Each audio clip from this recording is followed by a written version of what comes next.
સંકલ્પ અમે આજે સંકલ્પ કરીએ છીએ કે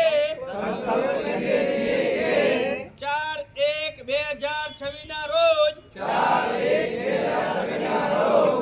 ઓગણધામ થળી મુકામે જે સમસ્ત ઠાકોર સમાજનું બંધારણ કરવામાં આવ્યું છે તેનું પૂરેપૂરું પાલન હું મારો પરિવાર મારું કુટુંબ કરીશ અને કરાવીશ અને ગામમાં પૂરેપૂરું પાલન કરીશું બોલો સદારામ બાપુ કી જય, બોલો ઓકરજી મહારાજ કી જય।